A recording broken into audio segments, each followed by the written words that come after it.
Welcome to Beyond Meat Mondays, the most interesting Beyond Meat stock series here on the whole internet. Every single Monday we will talk about the new developments for the stock and company. So therefore this week we will cover the expansion in Europe, the insider trading as well. So many things. Stay tuned and let's go.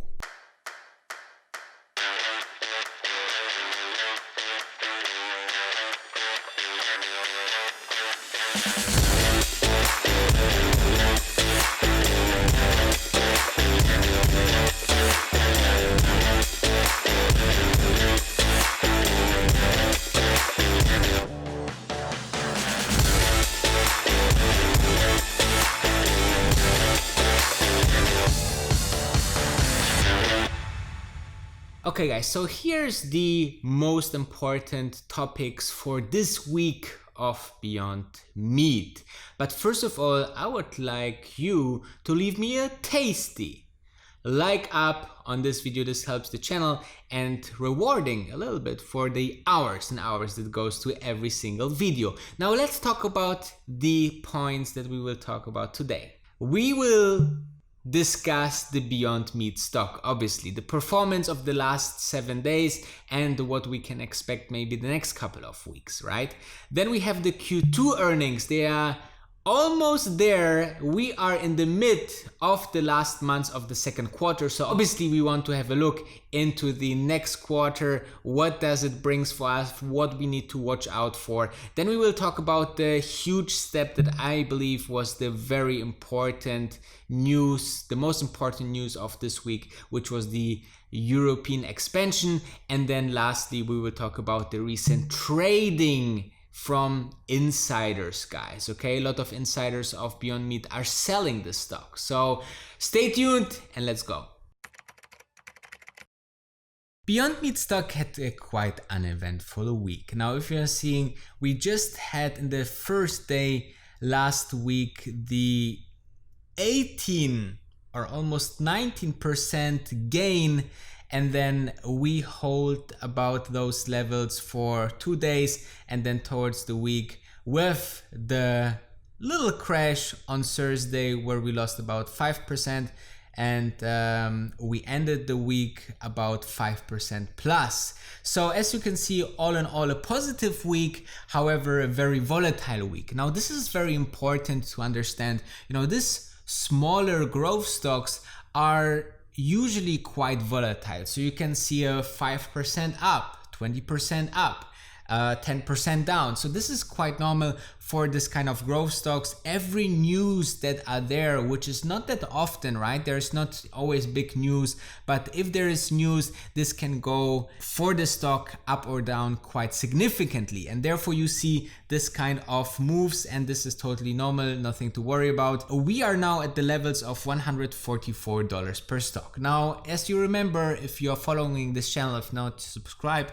but I made a video when I personally would buy more stocks. You know, I loaded up one position at around 85, which around February, and since then I would love to go more into the stock, but you know, 144 is a price that I say, you know, let's see if this goes a little bit down. However, if you don't have any position at all, or super convinced about Beyond Meat, then you know, also 144 is surely interesting when the stock can go to 500 or 1000 even, right? So think about this when you invest, and also make sure to see that this market cap is still a very small market cap considering the overall business and growth market they are in of alternatives to meat, because of the health crisis, because of health issues with normal meat, with you know, meat shortage, right? All of this are helping Beyond Meat to get more. And then you have the brand of Beyond Meat that, you know, meanwhile is very known in the vegan market. And you know, I tried it a couple of times now. Beyond Meat is very, very tasty, guys. So I really like this product. Even when I'm not a vegan or, you know, super alternative meat lover, I love the burger. Okay, so this is always a great sign because I recommended it to friends, they tried it out and so on and so forth. And Beyond Meat just has the problem right now to produce as much as possible,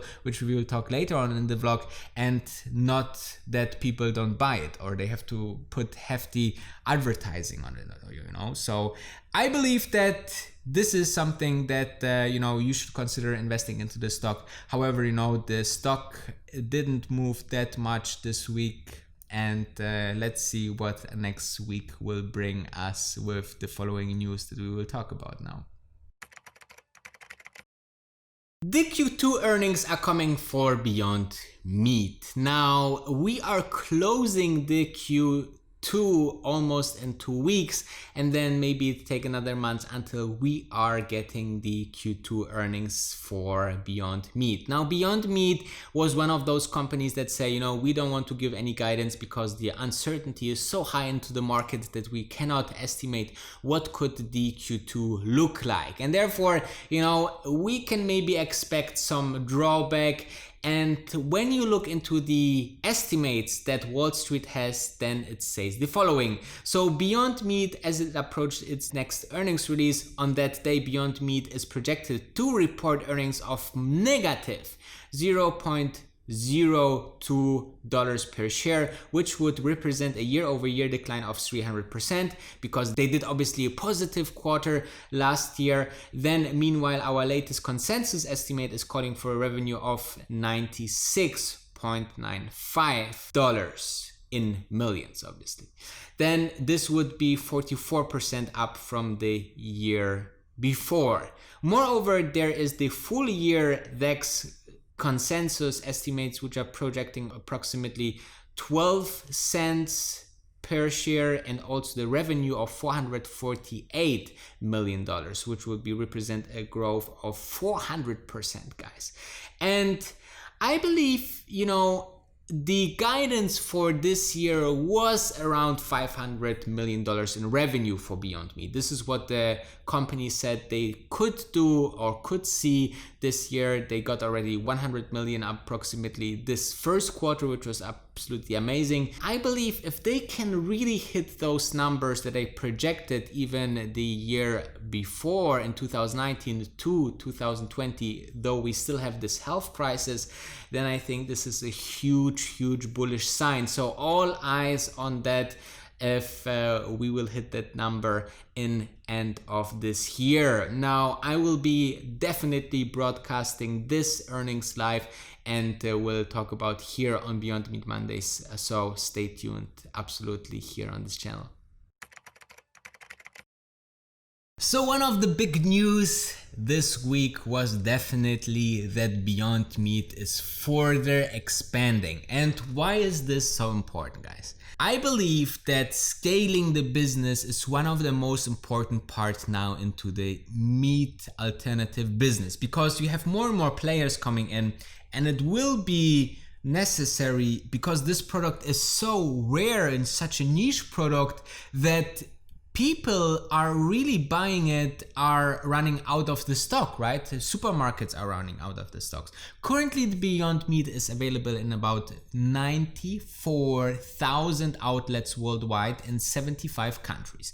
Now, this is huge, but it's just the beginning, right? Because I, for example, have trouble in Dubai to find this product, and I'm sure that also you, wherever you are watching from, also have not an easy way to get this product sometimes, or it's sold out. And also remember, there was one time that Beyond Meat won a testing client, which was McDonald's, over Impossible Foods, because they could promise that they can deliver this amount of Beyond Meat products, which McDonald's required. So as you can see, scaling and quantity is super important, because you can also see that this will allow, due to economic reasons, to lower the prices. And let's talk about Beyond Meat's expansion in Europe, because they're having a co-manufacturer. So they're getting into partners and they say, this is the things that we supply to you, and you create our products and you package them and so on and so forth. So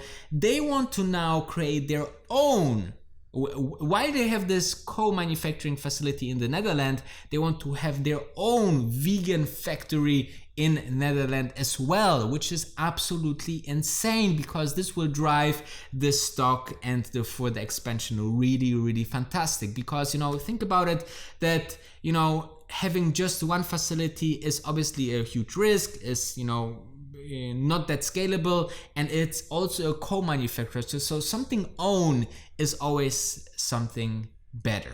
And therefore I believe that this step is fantastic, guys, and they announced that this will be complete before the year end already. So I also know that the China factories, or the further expansion into China, should also be completed until end of the year. So we will have 2 more, or actually 2 regions better served by Beyond Meat. So this will obviously help to grow Beyond Meat, even though they grow already totally like crazy, like we have seen in the Q2 earnings that we just discussed. So more to that definitely in the next couple of editions of Beyond Meat Mondays, and let's dive into the next topic. So there's apparently a couple of insider tradings going on right now in the last couple of weeks, which means that people that are inside the company are either buying or selling the stock. And I want to go into some sellings today, because the most of the sellings that I can see are by some seniors and some directors of the company, which, you know, like Peter Lynch said once, people can sell the stock when they inside the company for many reasons. Okay, what he means with that is, you know, people can just get some cash, maybe they want to buy a house, maybe they need the money, maybe, you know, they just want to secure profits because they got this stock option. So there are many options why they are selling.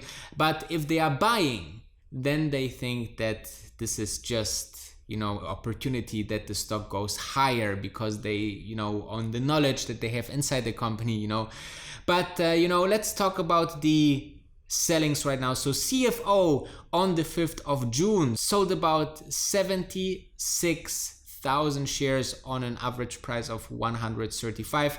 You know, unfortunately for him, because since then approximately it went up quite significantly a little bit, right? Then we also saw the general counsel selling 221 shares. That's very insignificantly, right?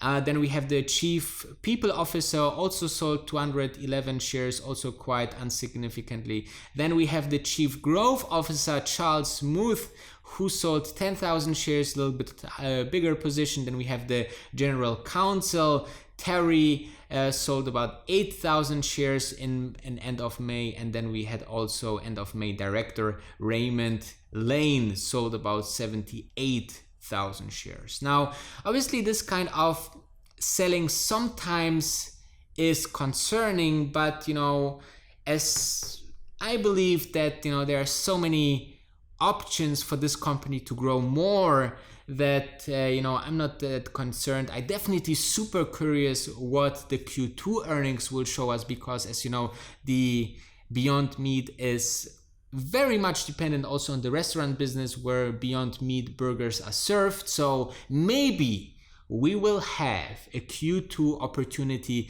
that will definitely see this stock going down, where I would buy more shares, and this could be an opportunity to further, you know, multiply your money on this stock. And I believe that the growth story, the company story, the vision is still intact, and it's still very early, and this company can be a very successful investment for the upcoming years.